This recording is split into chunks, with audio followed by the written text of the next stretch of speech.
السلام عليكم ورحمة الله وبركاته. إن الحمد لله نحمده ونستعينه ونستغفره ونعوذ بالله من شرور أنفسنا ومن سيئات أعمالنا. من يهده الله فلا مضل له ومن يضلله فلا هادي له. وأشهد أن لا إله إلا الله وحده لا شريك له وأشهد أن محمدا عبده ورسوله. يا أيها الذين آمنوا اتقوا الله حق تقاته ولا تموتن إلا وأنتم مسلمون. يا أيها الناس اتقوا ربكم الذي خلقكم من نفس واحدة وخلق منها زوجها وبث منهما رجالا كثيرا ونساء واتقوا الله الذي تساءلون به والأرحام إن الله كان عليكم رقيبا. يا أيها الذين آمنوا اتقوا الله وقولوا قولا سديدا يصلح لكم أعمالكم ويغفر لكم ذنوبكم ومن يطع الله ورسوله فقد فاز فوزا عظيما. أما بعد فإن أصدق الحديث كتاب الله وخير الهدي هدي محمد صلى الله عليه وسلم وشر الأمور محدثاتها وكل محدثة بدعة وكل بدعة ضلالة. உலகை படைத்து பரிபாலிக்கக்கூடிய வல்லவன் அல்லாஹ்வுக்கே புகழ் அனைத்தும். சத்திய தூதை சன்மார்க்க போதனை எடுத்துரைப்பதற்காக அனுப்பப்பட்ட அருமை ரசூலுல்லாஹி ஸல்லல்லாஹு அலைஹி வஸல்லம் அவர்கள் மீதும் அவர்களை பின்பற்றிய அவருடைய குடும்பத்தார்கள் நபித்தோழர்கள் கியாமத் வரைக்கும் வரக்கூடிய நல்லவர்கள் என்பவர்கள் அனைவர் மீதும் அல்லாஹ் சுப்ஹானஹு தஆலாவின் பாராட்டுக்களும் பாதுகாப்பும் உண்டாகட்டுமாக.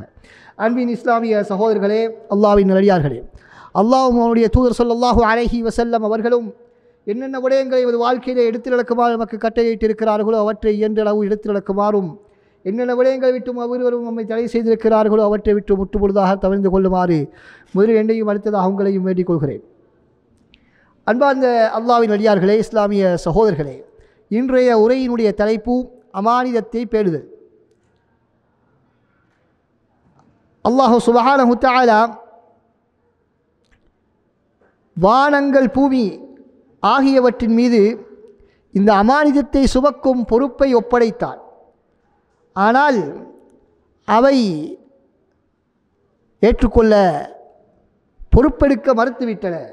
வானங்களும் பூமியும் மலைகளும் பொறுப்பெடுக்க மறுத்துவிட்டன. ஆனால் இந்த மனிதன் அவற்றை பொறுப்பெடுத்து விட்டான் என்பதை அல்லாஹ் தஆலா அல் குர்ஆனிலே சொல்லும் பொழுது சொல்கிறான், இன்னா அரதுனல் அமானத அலஸ் ஸமாவாதி வல் அர்தி வல் ஜிபால். நாங்கள் இந்த அமானிதத்தை வானங்கள் பூமி மலைகளின் மீது நாங்கள் முன்வைத்தோம், பொறுப்பேற்குமாறு முன்வைத்தோம். فأبين أن يحملنها وأشفقن منها. அவைகள் அதை பொறுப்பெடுப்பதற்கு அஞ்சி அதனை பொறுப்பெடுக்க மறுத்துவிட்டன. وحملها الإنسان إنه كان ظلوما جهولا. ஆனால் மனிதன் அவன்தான் இதனை பொறுப்பெடுத்து விட்டான். ஆனால் அவன் பெரும் அநியாயக்காரனாகவும் அறியாமையிலும் இருக்கின்றான். அநியாயத்திலும் அறியாமையிலும் இந்த மனிதன் இருக்கின்றான் என்பதாக அல்லாஹ் சுப்ஹானஹு தஆலா குறிப்பிடுகின்றான். அன்பார்ந்த சகோதரர்களே, இந்த அமானிதம் என்பது நபிமார்களின் மிக முக்கியமான ஒரு அமானிதம் பேணுவது என்பது நபிமார்களின் மிக முக்கியமான ஒரு பண்புகளில் ஒன்று. அதிலும் குறிப்பாக நபி ஸல்லல்லாஹு அலைஹி வஸல்லம் அவர்களிடத்தில் காணப்பட்ட மிக உயர்ந்த குணங்களில் ஒன்றாக காணப்பட்டது. எந்த அளவுக்கு என்ன, ரசூலுல்லாஹ்வுடைய சமூகம் நபி அவர்கள் இஸ்லாத்துக்கு வருவதற்கு, இஸ்லாத்தை பிரச்சாரம் செய்வதற்கு முன்பிருந்தே அவர்களுக்கு அமீன், அஸ்ஸாதிகுல் அமீன், உண்மையாளர், நம்பிக்கையாளர் என்ற பட்டத்தை கொடுத்திருந்தார்கள் என்பதை நாங்கள் பார்க்கின்றோம். அதே போல அல்லாஹ் தஆலா மூமின்களுடைய பண்புகளை அல் குர்ஆனிலே குறிப்பிடும் பொழுது பல பண்புகளை குறிப்பிடுகின்றான். கது அஃப்லஹல் முஃமினூன், மூமின்கள் வெற்றி அடைந்து விட்டார்கள் என்று அல்லாஹ் தஆலா பல பண்புகளை குறிப்பிட்டு கொண்டு வரும் பொழுது அதிலே முக்கியமான ஒரு பண்பாக வல்லதீன ஹும் லிஅமானாதிஹிம் வஅஹ்திஹிம் ராஊன், அவர்கள் தமது அமானிதங்களையும் ஒப்பந்தங்களையும் பேணக்கூடியவர்களாக இருப்பார்கள். மூமின்கள் என்று சொல்லக்கூடியவர்கள் கொடுத்த வாக்குறுதிகளை காப்பாற்றக்கூடியவர்கள், நம்பிக்கை வைத்தால் அதற்கு மோசடி செய்யாமல் அதனை பாதுகாக்கக்கூடியவர்கள், ஒப்பந்தங்களின்படி அதனை பேணி நடக்கக்கூடியவர்கள் என்று அல் குர்ஆன் எங்களுக்கு சொல்லிக் கொண்டிருக்கிறது. அல் குர்ஆனில் அல்லாஹ் சுப்ஹானஹு தஆலா இந்த அமானிதத்தை பேணுமாறு விசேடமாக எங்களுக்கு அல்லாஹ் தஆலா வலியுறுத்துகின்றான். இன்னல்லாஹ யஅமுருக்கும் அன் துஅத்துல் அமானாத்தி இலா அஹ்லிஹா. அல்லாஹ் தஆலா உங்களுக்கு அமானிதங்களை அதற்கு உரியவர்களிடம் ஒப்படைத்து விடுமாறு உங்களுக்கு கட்டளையிடுகின்றான் என்று அல் குர்ஆன் எங்களுக்கு சொல்கிறது. நபி ஸல்லல்லாஹு அலைஹி வஸல்லம் அவர்களும் என்ன சொன்னார்கள்? உங்களை நம்பி யாராவது ஒருவர் ஒரு அமானிதத்தை ஒப்படைத்தால், அமானிதமாக உங்களிடத்தில் ஏதாவது ஒன்றை உங்களுக்கு ஒப்படைத்தால் அதனை நீங்கள் அவரிடத்திலே உரிய முறையில் ஒப்படைத்து விடுங்கள். வலா தஹுன் மன் கான. இது மிக முக்கியமான பாயிண்ட், முக்கியமான விடயம்.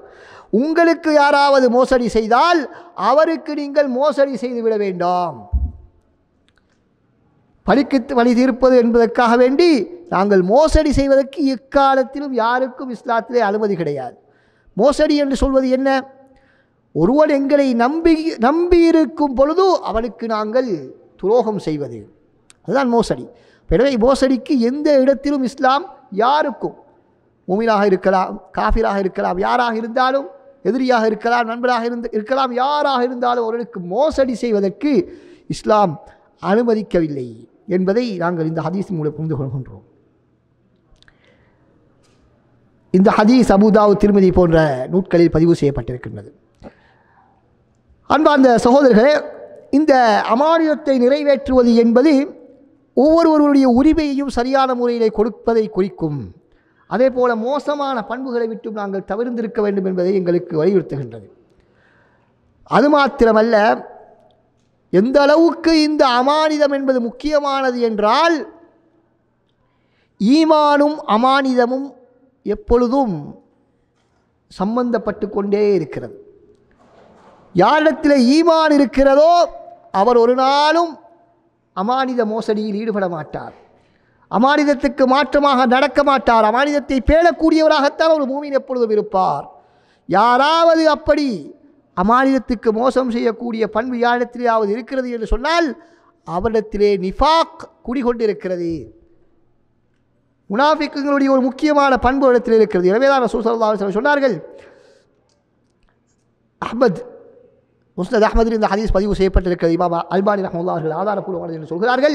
லா ஈமான் லிமன் லா அமானத் லஹு. யாரிடத்திலே இந்த அமானிதம் பேணக்கூடிய பண்பு இல்லையோ அவருக்கு ஈமானே கிடையாது, ஈமானே கிடையாது. இன்னொரு ஹதீஸிலே எங்களுக்கு தெரிந்த பிரபலமான ஹதீஸ், ஆயத்துல் முனாஃபிகி ஸலாஸ். முனாஃபிகீங்களுடைய அடையாளம் மூன்று அடையாளங்கள். முதலாவது, இதா ஹத்தஸ கதப, பேசினால் பொய். அடுத்ததாக, வஇதா வஅத அக்லஃப, வாக்குறுதி அளித்தால் மாறு செய்வான். மூன்றாவது, வஇதா துமின கான, அவனை நம்பி ஒரு விடயம் ஒப்படைக்கப்பட்டால், அது ஏதாவது ஒரு விடயத்தை அவனை நம்பினால் அவன் மோசடி செய்வான். இது முனாஃபிக்குகளுடைய பண்பு என்பதாக நபி ஸல்லல்லாஹு அலைஹி வஸல்லம் சொன்னார்கள். இந்த ஹதீஸ் புகாரி முஸ்லிமிலே பதிவு செய்யப்பட்டிருக்கிறது. அது மாத்திரமல்ல, இந்த நம்பிக்கைக்கு மோசடி செய்வது, அமானியத்துக்கு மோசடி செய்வது என்பது மறுமை நாளின் அடையாளங்களில் ஒன்றாக நபி ஸல்லல்லாஹு அலைஹி வஸல்லம் அடையாளப்படுத்தினார்கள். அபூ ஹுரைரா ரலியல்லாஹு அன்ஹு அறிவிக்கின்றார்கள், ஒரு முறை நாங்கள் ஒரு மஜ்லிஸிலே அமர்ந்து கொண்டிருக்கும் பொழுது நபி ஸல்லல்லாஹு அலைஹி வஸல்லம் அவர்கள் எங்களுக்கு ஒரு உரை நிகழ்த்தி கொண்டிருந்தார்கள். அப்பொழுது ஒரு நாட்டுப்புற அரபி ஒருவர் வந்து, யா ரசூலுல்லாஹ், மறுமை நாள் எப்பொழுது என்று கேட்டார்கள். ரசூல் ஸல்லல்லாஹு அலைஹி வஸல்லம் அவருடைய கேள்வியை கணக்கெடுக்காமல் தொடர்ந்தும் பேசிக்கொண்டே சென்றார்கள். சஹாபாக்கள் தமக்கு மத்தியிலே பேசிக்கொண்டார்கள். ரசூல் ஸல்லல்லாஹு அலைஹி வஸல்லம் அவர்களுக்கு அவர் பேசியது கேட்காமல் இருந்ததா அல்லது கேட்டும் அதனை கணக்கெடுக்காமல் இருக்கிறார்களா என்று சஹாபாக்கள் வித்தியாசமான கருத்து வேற்றுமைப்பட்டார்கள்.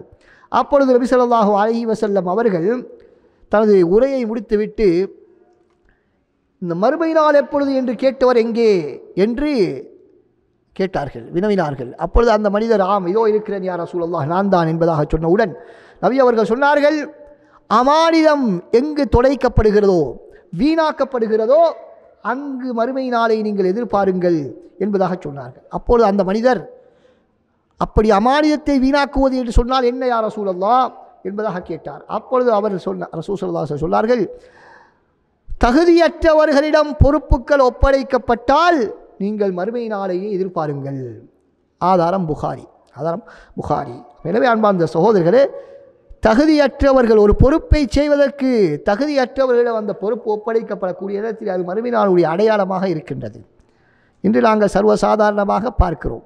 ஊரில் பெரியவர், பணக்காரர், செல்வந்தர், பட்டம் பதவி உள்ளவர் என்பதற்காக வேண்டி என்ன செய்கிறோம்? நாங்கள் பொறுப்புகளை தூக்கி கொடுக்கின்றோம். இது தவறு.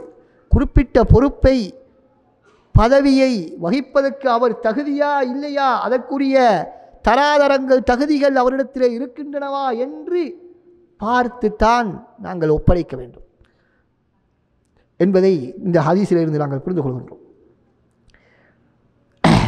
அடுத்ததாக அன்பார்ந்த சகோதரர்களே, இந்த அமானிதம் என்பது நமது வாழ்க்கையிலே எல்லா விடயங்களிலும் காணப்பட வேண்டும். அமானிதம் பேணுவது என்பது வெறுமனே சொத்து செல்வங்களில், பணத்திலே, வார்த்தையிலே மாத்திரமல்ல, மனிதனுடைய வாழ்க்கையின் எல்லா கட்டங்களிலும் அதனை நாங்கள் பேணி நடக்க வேண்டும். எல்லா வணக்க வழிபாடுகள், கொடுக்கல் வாங்கல்கள் அனைத்திலும் இந்த அமானிதம் பேணுவது கடமையாக இருக்கின்றது. அல்லாஹ்வுடைய மார்க்கத்திலே நாங்கள் அமானிதமாக இருக்க வேண்டும். அவருடைய மார்க்கத்துக்கு மக்களை அழைப்பதற்காக பிரச்சாரம் செய்வதிலே அமானிதமாக நாங்கள் நடந்து கொள்ள வேண்டும். அல்லாஹ்வுடைய வேதத்துக்கு நாங்கள் விசுவாசமாக, நம்பிக்கையாக நடந்து கொள்ள வேண்டும். அதனை மற்றவர்களுக்கு எத்தி வைப்பதிலே அமானிதமாக நாங்கள் நடந்து கொள்ள வேண்டும். கடமையான தொழுகைகள், வழக்க வழிபாடுகள் இவைகளிலும் நாங்கள் அமானிதமாக இருக்க வேண்டும். தொழுகை என்பதும் எங்களது கருத்திலே ஒப்படைக்கப்பட்டிருக்கக்கூடிய முக்கியமான ஒரு அமானிதம். அது எப்படி அமானிதம்?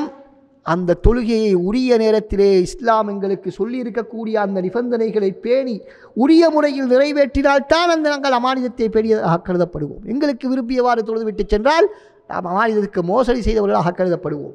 அதே போல நோன்பும் அதே போன்றுதான். நோன்பை எவ்வாறு நோக்க வேண்டும் என்று எங்களுக்கு சொல்லப்பட்டிருக்கிறதோ அவ்வாறு அதனை நோற்றால்தான் அதனை நாங்கள் அமானிதம் பேணியதாக கருதப்படுவோம். ஜகாத் இருக்கிறது, அந்த ஜகாத்தை நாங்கள் எங்களுடைய சொத்துக்கள், உண்மையான சொத்துக்களுடைய மதிப்பு எவ்வளவு, அதற்கான உரிய ஜகாத்தை நாங்கள் கொடுக்கிறோமா இல்லையா என்பதை அல்லாஹ் தஆலா அறிந்து கொண்டிருக்கிறான். மக்களை ஏமாற்றுவதற்காக நாங்கள் ஒரு தொகையை கொடுத்துவிட்டு நாங்கள் ஜகாத் கொடுத்தவர்களாக வல்லல்களாக நம்மை காட்டிக்கொள்ளலாம். ஆனால் உண்மையில் நாங்கள் ஜகாத்தை சரியான முறையிலே கொடுத்தோமா இல்லையா என்பதை அல்லாஹ் தஆலா பார்த்து கொண்டிருக்கிறான். எனவே அதனை உரிய முறையிலே நாங்கள் கொடுப்பதும் அமானிதத்தை பேணுவதாக இருந்து கொண்டிருக்கின்றது. அதே போல் நாங்கள் கொடுக்கக்கூடிய வாக்குறுதிகள், செய்யக்கூடிய சத்தியங்கள், உடன்படிக்கைகள், கொடுக்கல் வாங்கல்கள் இவைகள் அனைத்திலுமே நாங்கள் அமானிதத்தை பெறக்கூடியவர்களாக நாங்கள் இருக்க வேண்டும். அதே போல் நாங்கள் ஒருக்கு வாக்குறுதி அளித்து விட்டால், ஒரு வார்த்தையை கொடுத்து விட்டால், ஒரு நேரத்தை நாங்கள் குறிப்பிட்டு இந்த நேரத்துக்கு நாங்கள் வருவோம், செய்வோம், தருவோம் என்று சொன்னால் அந்த உரிய நேரத்திற்கு நாங்கள் அந்த விடயங்களை நாங்கள் செய்ய வேண்டும். அப்படி செய்வதற்கு எங்களுக்கு ஏதாவது தடைகள், சிக்கல்கள், பிரச்சனைகள் எதிர்பாராத விதமாக ஏற்பட்டு விட்டால் அதனை நாங்கள் முன்கூட்டியே தெரிவித்து விட வேண்டும். எங்களுக்காக நாங்கள் கொடுத்த ஒரு வாக்குறுதிக்காக, நேரத்திற்காக வேண்டி ஒருவர் ஒரு கூட்டம் சில வேளை என்ன செய்வார்கள், எதிர்பார்த்து கொண்டிருப்பார்கள். நாங்கள் எந்த விதமான கவனமும் இல்லாமல் அலட்சியமாக யார் எதிர்பார்த்து கொண்டிருந்தால், யாருடைய நேரம் எப்படி வீணாகி போனால் நமக்கென்ன என்று ஒரு புறக்கணிப்பு சிந்தனையோடு கவனஈனமாக இருப்பது ஒரு மூமினுடைய பண்பல்ல. எனவே உரிய நேரத்திற்கு அனைத்து விடயங்களையும் நாங்கள் செய்வது, கொடுத்த வாக்குறுதியை காப்பாற்றுவது, நேரத்தை பேணுவது, இவைகளெல்லாம் அமானிதத்தில் உள்ளடங்கக்கூடியதாக இருக்கிறது. அதே போல் நமது ஆரோக்கியத்துக்கு பாதிப்பாக அமையக்கூடியவைகளை நாங்கள் உண்ணுவது, அதனை பயன்படுத்துவது, இவைகள் அனைத்துமே அமானிதத்துக்கு மோசடி செய்வதாக கருதப்படும். நமக்கு அல்லாஹ் தஆலா தந்திருக்கக்கூடிய பிள்ளை பாக்கியம், அந்த பிள்ளைகளை உரிய முறையிலே நாங்கள் வளர்ப்பதும் அமானிதம். அந்த பிள்ளைகள் எங்களிடத்தில் தரப்பட்டிருக்கக்கூடிய அமானிதங்கள், அந்த பிள்ளைகளை சரியான முறையிலே நாங்கள் வளர்த்து அவர்களுக்கு சரியான மார்க்க வழிகாட்டல்களை வழங்குவது எங்களுடைய பொறுப்பாக இருக்கிறது. எங்களுடைய கேள்வி, பார்வை, எங்களுடைய பேச்சு, எங்களுடைய சிந்தனை, அனைத்து உறுப்புகளும் உடல் உறுப்புகளும் அமானிதமானவை. அவை அனைத்தை பற்றும் மறுமை நாளையிலே நாங்கள் கேட்கப்படுவோம். القرآن الله تعالى نيتا سهران إن السمع والبصر والفؤاد كل أولئك كان عنه مسؤولا. கேள்வி, பார்வை, சிந்தனை இவைகள் அனைத்தும் மறுமை நாளையிலே கேட்கப்படக்கூடியவைகள், விசாரிக்கப்படக்கூடியவைகள். எனவே நாங்கள் நினைத்ததையெல்லாம் கேட்கவோ நினைத்ததையெல்லாம் பார்க்கவோ முடியாது. அனைத்தும் அல்லாஹ்விடத்திலே கேள்விக்குரியது என்பதை நாங்கள் புரிந்து கொள்ள வேண்டும். மார்க்கத்திலே இது கட்டாயப்பட்ட வலியுறுத்தப்பட்ட ஒரு விடயத்தை போல ஒரு மனிதன் என்ற வகையிலே ஒரு மனிதாபிமானமும் கூட. மனிதர்களில் நல்ல மனிதர்கள், முஸ்லீமாக இருந்தாலும் முஸ்லீம் அல்லாதவர்களாக இருந்தாலும் நல்ல மனிதர்களுக்குரிய ஒரு பண்பாக எல்லோரும் கருதக்கூடிய ஒரு நல்ல பழக்கம்தான் இந்த அமானிதத்தை பேணுவது. அல்லாஹ் தஆலா குர்ஆனிலே இந்த அமானித மோசடியை இவ்வாறு தடை செய்கின்றான். யா அய்யுஹல்லதீன ஆமனூ லா தகூனுல்லாஹ வர் ரசூல், நீங்கள் அல்லாஹ்வுக்கும் ரசூலுக்கும் நீங்கள் மோசடி செய்ய வேண்டாம். வதகூனு அமானாதிக்கும், அமானிதங்களுக்கு நீங்கள் மோசடி செய்ய வேண்டாம். அன்தும் தஅலமூன், அறிந்து கொண்டே என்பதாக அல்லாஹ் சுப்ஹானஹு வ தஆலா சொல்கிறான். அமானித மோசடிகளில் மிகவும் மோசமானது என்னவென்றால் பூமின்களான அல்லாஹ்வின் நல்லடியார்களுக்கு நாங்கள் செய்யக்கூடிய மோசடியாகும். அவர்களுடைய சொத்துக்களை அநியாயமாக உண்ணுதல், அவர்களிடத்திலே பொய் கூறுதல், அவர்களுக்கு மோசடி செய்தல், அவர்களை ஏமாற்றுதல், அவர்களுடைய உரிமைகளை கொடுக்காமல் வேண்டுமென்றே தாமதித்தல், இவைகள் அனைத்துமே மிகப்பெரிய தவறுகளாக இருந்து கொண்டிருக்கின்றன. அமானிதங்களில் மிக மிக மிக பயங்கரமான பெரிய பொறுப்பு என்னவென்று சொன்னால், பொது பதவிகளை நாங்கள் பதவிகளை வகித்தல், பெரிய பதவிகள், பொதுவான தலைமைத்துவங்கள், பதவித்துவங்களை நாங்கள் பெற்றுக்கொள்ளுதல். அல்லாஹ் சுப்ஹானஹு வ தஆலா சிலருக்கு மக்களுடைய சொத்துக்களை நிர்வகிக்கக்கூடிய அந்த பதவியை கொடுத்திருப்பான், அல்லது அவர்களுடைய கல்வி பொறுப்பை, கல்வி ரீதியான பொறுப்புகளை சிலர் சுமந்திருப்பார்கள். இன்னும் சிலர் அந்த மக்களுடைய ஆரோக்கியம் சம்பந்தமான பதவிகளில் பொறுப்புகளில் இருப்பார்கள். இவைகளையெல்லாம் சுமந்து கொள்வது என்பது ஒரு சாதாரண விடயமல்ல, மிக மிக பாரதூரமான ஒரு விடயம். அவைகள் வெறும் சிறப்புக்குரிய மதிப்புக்குரிய பதவிகள் அல்ல, மாற்றமாக பெரும் பதில் சொல்ல வேண்டிய பொறுப்புகள் என்பதை நாங்கள் மறந்துவிடக்கூடாது. எனவேதான் நபி ஸல்லல்லாஹு அலைஹி வஸல்லம் அவர்கள் சில சஹாபாக்களை கூட, அவர்களுக்கு சஹாபாக்கள் எப்படிப்பட்டவர்கள், எவ்வளவு பக்குவம் நிறைந்தவர்கள், ஈமானின் உச்சியை கண்டவர்கள், அவர்கள் சிலரை கூட அவர்களுக்கு அந்த பொறுப்பை சுமப்பதற்கு சக்தி இல்லை என்பதனால் நபி அவர்கள் பொறுப்பெடுப்பதை தடை செய்தார்கள். அபூதர் ரலியல்லாஹு அன்ஹு அவர்களை பார்த்து ரசூலுல்லாஹ் சொன்னார். அபூதர் ரலியல்லாஹு அன்ஹு அவர்கள் மிகப்பெரிய ஒரு சஹாபி. யா ரசூலல்லாஹ் அவர்கள் கேட்கிறார்கள், ரசூலுல்லாஹ்வுக்கு மிக நெருக்கமான, அல்லாஹ்வுக்கு நெருக்கமான ஒரு மிக நல்லடியார் தான் அபூதர் ரலியல்லாஹு அன்ஹு அவர்கள். அவர்களுக்கு ரசூலுல்லாஹ் எந்த விதமான பொறுப்புகளையும் கொடுக்கவில்லை. அப்பொழுது அவர் கேட்கிறார், அலா தஸ்தாமிலுனி, அல்லாஹ்வின் தூதரே, என்னை நீங்கள் ஒரு பதவிக்கு நியமிக்க மாட்டீர்களா, எனக்கு ஒரு பொறுப்பை தரமாட்டீர்களா? அவர்கள் பொறுப்பை கேட்டது பணம் சம்பாதிப்பதற்கோ அல்லது பதவி ஆசை பிடித்ததற்கோ அல்ல, மக்களுக்கு சேவை செய்ய வேண்டும் என்பதற்காகத்தான் அவர்கள் அப்படி கேட்டார்கள். அப்பொழுது ரசூலுல்லாஹி ஸல்லல்லாஹு அலைஹி வஸல்லம் அவர்கள் எனது தோளிலே தட்டி அவர்கள் சொல்கிறார்கள், இப்படி நான் ரசூலுல்லாஹ்விடத்தில் கேட்டபொழுது ரசூலுல்லாஹ் எனது புஜத்திலே தோளிலே தட்டி சொன்னார்கள், யா அபூதர்ரே, இன்னக தஈஃப், நீங்கள் பலவீனமானவர், பொறுப்பை சுமப்பதற்கு முடியாத அளவுக்கு நீங்கள் பலவீனமானவர்கள், இந்த பொறுப்பை சுமக்கக்கூடிய சக்தி உங்களிடத்திலே கிடையாது. வஇன்னஹா அமானா, ஏனென்றால் அது மிகப்பெரிய ஒரு அமானிதம். வஇன்னஹா யௌமல் கியாமத்தி ஹிஸ்யுன் வ நதாமா, மறுமை நாளையிலே அந்த அமானிதத்தை சரியான முறையில் நிறைவேற்றாவிட்டால் மிகப்பெரிய கைசேதவும் இழிவாகவும் அது அமைந்துவிடும். இல்லாமன் அஹதஹா பிஹக்கிஹா வ அத்தல்லதி அலைஹி ஃபிஹா, அந்த அமானிதத்தை யார் சரியான முறையிலே எடுத்து உரிய கடமைகளை சரியான முறையிலே செய்தார்களோ அவர்களை தவிர மற்றவர்களுக்கு அது மிகப்பெரிய இழிவாகவும் கைசேதமாகவும் மாறும். எனவே பதவிகளிலே இருப்பது முக்கியமல்ல, அந்த பதவிகளை எந்த அளவு கச்சிதமாக சிறப்பான முறையிலே நாங்கள் செய்கின்றோம் என்பதை பொறுத்துதான் வெற்றியும் தோல்வியும் இருக்கின்றது என்பதை நாங்கள் மிக தெளிவாக புரிந்து கொள்ள வேண்டும். இந்த ஹதீஸ் முஸ்லிமிலே பதிவு செய்யப்பட்டிருக்கிறது. இமாம் நவவி ரஹ்மத்துல்லாஹ் அவர்கள் சொல்கிறார்கள், இந்த அபூதர் ரலியல்லாஹு அன்ஹு ஹதீஸ் இருக்கிறது அல்லவா, இந்த ஹதீஸ் பதவிகளை தவிர்த்து கொள்ள வேண்டும் என்பதற்கு மிக முக்கியமான ஒரு ஆதாரமாக இருக்கின்றது. குறிப்பாக யாருக்கு அந்த பதவிகளை சரியான முறையிலே நிறைவேற்ற முடியாது என்று நினைக்கிறார்களோ அவர்கள் ஏதாவது ஒரு பதவி வகிக்க வேண்டும் என்பதற்காக வேண்டிய அந்த பொறுப்புகளை சுமந்து கொள்வது மிகப்பெரிய பாரதூரமான ஒரு விடயம் என்பதாக இமாம் நவவி ரஹ்மத்துல்லாஹ் அவர்கள் சொல்கிறார்கள். அமானித மோசடிகளுக்கு பல்வேறு விதமான உதாரணங்களை சொல்லலாம். அதிலே சில உதாரணங்கள் என்ன, தனது பதவியை வைத்து தனது சொந்த லாபங்களை அடைந்து கொள்வது, அல்லது தனது நெருக்கமான உறவினர்களுக்கு அவர்களுடைய உரிமைக்கு அப்பாற்பட்ட விடயங்களை நாங்கள் செய்வதற்கு அனுமதிப்பதற்கான வாய்ப்புகளை ஏற்படுத்தி கொடுப்பது, இவைகளெல்லாம் அமானித மோசடிகளில் உள்ளவைகளாக இருக்கின்றன. அதே போல பொது சொத்துக்களை அநியாயமான முறையிலே அனுபவிப்பது, பொது சொத்துக்களை தமது பதவிகளை பயன்படுத்தி அநியாயமான முறையிலே அனுபவிப்பதும் இந்த அமானித மோசடியிலே இருக்கக்கூடியதாக இருந்து கொண்டிருக்கிறது. இது மிகப்பெரிய ஒரு பாரதூரமான ஒரு விடயம். பொது சொத்துக்களில் கையடிப்பது என்பது மிகவும் பாரதூரமான ஒரு விடயம். ரசூல் ஸல்லல்லாஹு அலைஹி வஸல்லம் ஹதீஸிலே நாங்கள் பார்க்கின்றோம், நபி அவர்கள் சொன்னார்கள், நாம் யாரையாவது ஒரு பொறுப்புக்கு ஒப்படைத்து ஒரு பொறுப்பை அவருக்கு கொடுத்து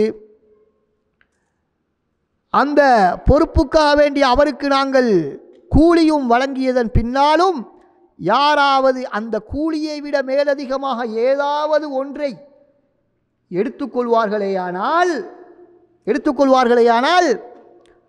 அது மோசடியாக அமைந்துவிடும். அபூதாவுதில் இந்த ஹதீஸ் பதிவு செய்யப்பட்டிருக்கிறது. புரைதா ரலியல்லாஹு அன்ஹு அறிவிக்கிறார்கள். இமாம் அல்பானி ரஹ்மத்துல்லாஹி அவர்கள் ஆதாரபூர்வமானது என்பதாக சொல்லியிருக்கிறார்கள். எனவே அன்பார்ந்த சகோதரர்களே, மிக கவனமாக இருக்க வேண்டும். இன்று நாங்கள் பார்க்கின்றோம், இது பல இடங்களில் காணப்படும். குறிப்பாக பாடசாலைகளிலே ஆசிரியர்கள் அவர்களுக்கு அவர்களுடைய கடமையை செய்வதற்காக சம்பளம் கொடுக்கப்படுகிறது. இந்த நேரத்திலே பல்வேறு காரணங்களை வைத்து என்ன செய்கிறார்கள், மாணவர்களிடத்தில் இருந்து அன்பளிப்புகளை அந்த ஆசிரியர்கள் பெற்றுக்கொள்வதை நாங்கள் பார்க்கின்றோம். இதே போன்று பல உதாரணங்களை பல இடங்களில் நாங்கள் சொல்லலாம். இவைகளெல்லாம் கூடாது. ரசூல் ஸல்லல்லாஹு அலைஹி வஸல்லம் அவர்கள் ஒரு சந்தர்ப்பத்திலே சதகாக்களை ஜகாத்துகளை திரட்டி வருவதற்காக வேண்டி ஒரு மனிதரை நியமிக்கின்றார்கள். அப்பொழுது அவர் ஜகாத்து பொருட்களை எல்லாம் திரட்டி கொண்டு வந்து நபி அவரிடத்தை ஒப்படைத்துவிட்டு சொல்கிறார்கள், இவைகளெல்லாம் ஜகாத் பொருட்கள், ஆனால் இவைகளெல்லாம் எனக்கு வழங்கப்பட்ட அன்பளிப்புகள், அப்பொழுது நபி ஸல்லல்லாஹு அலைஹி வஸல்லம் அவர்கள் சொல்கிறார்கள், இது உண்மையிலேயே உங்கள் மீது உள்ள இரக்கத்தின் காரணமாக வழங்கப்பட்ட அன்பளிப்பாக இருந்திருந்தால் நீங்கள் உங்களுடைய தாய் தந்தையுடைய வீட்டிலே இருந்திருந்தால் வந்திருக்குமா என்பதாக நபி அவர்கள் கேட்கிறார்கள். எனவே அன்பார்ந்த சகோதரர்களே, எனவே மக்களிடத்திலே பொது சேவைகளை நாங்கள் செய்யும் பொழுது எங்களுக்கு அதற்காக கூலி வழங்கப்படக்கூடிய சந்தர்ப்பத்திலே மக்களால் எங்களுக்கு தரப்படக்கூடிய அன்பளிப்புகளை நாங்கள் பெற்றுக்கொள்வதற்கு எங்களுக்கு அனுமதி கிடையாது என்பதை நாங்கள் புரிந்து கொள்ள வேண்டும். அது தரக்கூடிய மக்கள் எந்த பெயரிலும் தரலாம், அவர்கள் ஹதியாக்கள் என்று சொல்லலாம், வேறு பெயர்களில் என்ன பெயரில் தந்தாலும் அது அனுமதிக்கப்பட்டதல்ல என்பதை நாங்கள் புரிந்து கொள்ள வேண்டும். எனவே இது ஒரு மிகவும் பயங்கரமான ஒரு விடயம் என்பதை இந்த காரியத்திலே ஈடுபடக்கூடியவர்கள் நன்கு புரிந்து கொள்வதற்கு கடமைப்பட்டிருக்கிறார்கள். இந்த ஹதீஸ் புகாரி முஸ்லிமிலே பதிவு செய்யப்பட்டிருக்கிறது. அன்பார்ந்த சகோதரர்களே, இந்த அமானிதத்தின் மூலம்தான் மார்க்கமே பாதுகாக்கப்படுகிறது. அந்த மார்க்கம் அந்த அமானிதத்தை பேணுவது என்று சொன்னால், சுருக்கமாக சொல்வதாக இருந்தால், கடமைகளை அல்லாஹ் தஆலாவினால் எங்களுக்கு கடமையாக்கப்பட்ட கடமைகளை சரியான முறையிலே நாங்கள் நிறைவேற்ற வேண்டும். முதலாவது விடயம். இரண்டாவது, எங்களிடத்திலே ஒப்படைக்கப்படக்கூடிய அமானித பொருட்களை, மக்களுடைய மானங்களை, இவைகளை நாங்கள் பாதுகாக்க வேண்டும். அதே போல எங்களுக்கு வழங்கப்படக்கூடிய பொறுப்புகள், கொடுக்கல் வாங்கல்கள், இவற்றிலே நாங்கள் மிக பக்குவமாக பேணுதலாக நாங்கள் நடந்து கொள்ள வேண்டும்.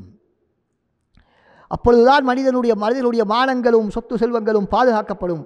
நாடுகள் எல்லாம் சுபீட்சமான நாடுகளாக, ஊழல் இல்லாத நாடுகளாக அந்த நாடுகள் அனைத்தும் மாறும். அதே போல அறிவுகள், கல்விகள், கலைகள், பதவிகள், சாட்சியங்கள், இவைகளெல்லாம், நீதித்துறைகள், எழுத்துத்துறைகள், இவைகள் அனைத்துமே பாதுகாக்கப்படும் இந்த அமானிதத்தை பேணுவதன் மூலமாகத்தான். ஒரு மூமினான, ஒரு நம்பிக்கைக்குரிய ஒரு மூமினைத்தான் எல்லோருமே விரும்புவார்கள். அல்லாஹ் தஆலாவும் விரும்புகிறான், மற்றவர்களும் மனிதர்களும் விரும்புவார்கள். எந்த ஒரு சமுதாயத்தில் இந்த அமானிதம் நிறைந்து காணப்படுமோ அதுதான் சிறந்த சமுதாயம், பரக்கத்து மிக்க ஒரு சமுதாயமாக இருந்து கொண்டிருக்கிறது. எனவே வல்லவன் அல்லாஹ் சுப்ஹானஹு வ தஆலா அமானிதத்தை பேணி வாழக்கூடிய மக்களாக நம் அனைவரையும் ஆக்கியருவானாக. வ ஆகிரு தஅவானா அல்ஹம்துலில்லாஹி ரப்பில் ஆலமீன். வஸ்ஸலாமு அலைக்கும் வரஹ்மத்துல்லாஹி வபரகாத்துஹு.